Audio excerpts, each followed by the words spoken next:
Big boss ಮನೆಯಲ್ಲಿ 5ನೇ ದಿನ ಬಿಗ್ ಬಾಸ್ ಮನೆ ಮಂದಿಗೆಲ್ರಿಗೂ ಸೇರಿ ಒಂದು ಟಾಸ್ಕ್ ಅನ್ನ ನೀಡಿದ್ದಾರೆ. ಈ ಟಾಸ್ಕ್ ಸ್ವರ್ಗ ಹಾಗೂ ನರಕ ವ್ಯಸನಿಗಳ ನಡುವೆ ನಡೆದಿದೆ. ಸೊ ನರಕದಲ್ಲಿರೋರು 2 ಟೀಮ್ಗಳನ್ನಾಗಿ ಭಾಗವಹಿಸಿದ್ದಾರೆ.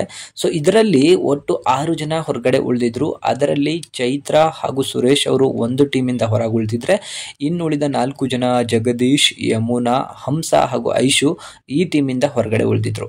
2 ಟೀಮ್ಗಳು ಸೇರಿ ಒಂದು ಆಟವನ್ನ ಆಡ್ಲಿಕ್ಕೆ ಕೊಡ್ತಾರೆ. ಆ ಆಟ ಏನಂತ ಹೇಳಿದ್ರೆ ವಾಲಿಬಾಲ್ಗಳನ್ನ ಮೇಲ್ಗಡೆ ಕಟ್ಟಿರ್ತಾರೆ. ಸೊ ಅವುಗಳನ್ನ 2 ಟೀಮ್ ಅವರು ಸೇರ್ಬಿಟ್ಟು ಹೊರಗಡೆ ತಳ್ಳಬೇಕು. ಆ ಹೊರಗಡೆ ಬಿದ್ದಂತಹ ಬಾಲ್ಗಳನ್ನ ತಗೊಂಡು ಬಂದು ಅಲ್ಲಿದ್ದಂತಹ ಸರ್ಕಲ್ ನಲ್ಲಿ ಇಡಬೇಕು. ಸೊ ಸರ್ಕಲ್ ನಲ್ಲಿ ಇಟ್ಟಾದ ನಂತರ ಅದನ್ನ ಕಾಪಾಡ್ಕೊಳ್ಳಬೇಕಾಗತ್ತೆ ಆ ಟೀಮ್ ನಲ್ಲಿ ಒಬ್ಬೊಬ್ರು. ಸೊ ಈ ತರ ಒಂದು ಆಟವನ್ನ ಕೊಟ್ಟಿರ್ತಾರೆ. ಇದರಲ್ಲಿ ಇಬ್ಬರಿಗೆ ಕ್ಯಾಪ್ಟನ್ ಮಾಡಿರ್ತಾರೆ, ಅದ್ರ ಜೊತೆಗೆ ಇಬ್ಬರನ್ನ ಅಂಪೈರ್ ಗಳಾಗಿ ಮಾಡಿರ್ತಾರೆ. ಸೊ ಕೀರ್ತಿರಾಜ್ ಅವರು ಒಂದ್ ಕಡೆ ಒಂದು ಅಂಪೈರ್ ಆಗಿದ್ರೆ, ಮತ್ತೊಂದು ಕಡೆ ಅನುಷಾ ಅವರು ಅಂಪೈರ್ ಆಗಿರ್ತಾರೆ. 2 ಆಟ ಚೆನ್ನಾಗಿ ನಡ್ಕೊಳ್ತಾ ಹೋಗ್ಬೇಕಾದ್ರೆ 2 ಕಡೆಯಿಂದ ರ್ಯಾಶ್ ಆಗಿ ಒಂದು ಆಟ ಶುರು ಆಗುತ್ತೆ.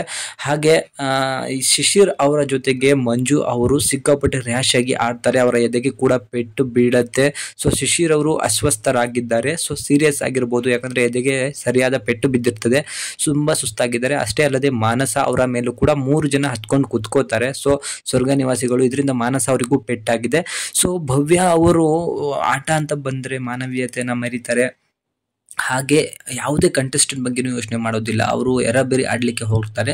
ಗೌತಮಿ ಜಾಧವ್ ಅವ್ರನ್ನ ನಾವು ರೆಸ್ಪೆಕ್ಟ್ ಮಾಡಬೇಕಾಗತ್ತೆ. ಈ ಮನುಷ್ಯ ಯಾವ ತರ ಅಂತ ಹೇಳಿದ್ರೆ ಎಲ್ಲೂ ಕೂಡ ತಮ್ಮ ತಾಳ್ಮೆಯನ್ನ ಕಳ್ಕೊಳ್ಳೋದಿಲ್ಲ, ಎಂಥ ಸಿಚುವೇಶನ್ ಅಲ್ಲೂ ಕೂಡ ತಾಳ್ಮೆಯನ್ನ ಕಳ್ಕೊಳ್ಳೋದಿಲ್ಲ. ಅವರನ್ನ ನೋಡಿದ್ರೆ ಒಂದು ಖುಷಿ ಆಗುತ್ತೆ. ಯಾಕಂತ ಹೇಳಿದ್ರೆ ಈ ತರ ಒಂದು ಮನೋಭಾವ ಇರುವಂತಹ ವ್ಯಕ್ತಿಗಳು ತೀರಾ ಕಡಿಮೆ. ಯಾವುದೇ ರೀತಿಯಾದಂತಹ ರ್ಯಾಶ್ ಆಗಲಿ, ಏನೇ ಅವರಿಗೆ ಪ್ರಾಬ್ಲಮ್ ಮಾಡಿದ್ರು ಕೂಡ ಅವರ ಆಟವನ್ನ ಅವ್ರು ಆಡ್ಕೋತಿದ್ರು. ಸೊ ಯಾರಿಗಾರು ತೊಂದರೆ ಆದ್ರೆ ಅಲ್ಲೂ ಬಂದು ನೋಡುವಂತಹ ಕೆಲಸವನ್ನ ಮಾಡ್ತಾ ಇದ್ರು. ಸೊ ಅನುಷಾ ಅವರು ಕೂಡ ಅಂಪೈರ್ ಆಗಿದ್ರು, ಒಳ್ಳೆ ಕಾರ್ಯವನ್ನ ಮಾಡಿದ್ದಾರೆ. ಅಷ್ಟೇ ಅಲ್ಲದೆ ಇನ್ನು ಉಳಿದಂತೆ ರ್ಯಾಶ್ ಆಗಿ ಆಡ್ಲಿಕ್ಕೆ ರಂಜಿತ್ ಅವರು ಹೆಣ್ಣು ಮಕ್ಕಳಂತಾನು ನೋಡಿದ್ರೆ ಕೂಡ ಒಂದೊಂದೇ ಕೈಯಲ್ಲಿ ಧೂಕಿ ಬೀಳಿಸಿದ್ದಾರೆ. ಸೊ ಇದು ಕೂಡ ಕೆಲವರಿಗೆ ಪಾಪ ಅನ್ಸುವಂತಹ ಒಂದು ಸಿಚುವೇಶನ್ ಬಂದ್ಬಿಡ್ತು. ಸೊ ಬಿಗ್ ಬಾಸ್ ಮನೆಯಲ್ಲಿ ಆಟ ಶುರು ಆಗಿದೆ. ಸೊ ಇನ್ನ ಮೇಲೆ ಇನ್ನೂ ಮನಸ್ತಾಪಗಳು ಹೆಚ್ಚಾಗತ್ತೆ. ಅಷ್ಟೇ ಅಲ್ಲ, ಹೆಣ್ಣು ಗಂಡು ಅಂತಾನು ನೋಡದೆ ಆಟಗಳು ಶುರು ಆಗತ್ತೆ. ಇಲ್ಲಿ ಎಲ್ಲರೂ ಕೂಡ ಸಮಾನರು, ಹಾಗಂತ ಹೇಳಿ ಹೆಣ್ಮಕ್ಳ ಮೇಲೆ ದೌರ್ಜನ್ಯವನ್ನ ಮಾಡ್ತಿಲ್ಲ. ಆಟ ಅಂತ ಬಂದಾಗ ಸಣ್ಣ ಪುಟ್ಟ ಏಟುಗಳು ಆಗೇ ಆಗತ್ತೆ.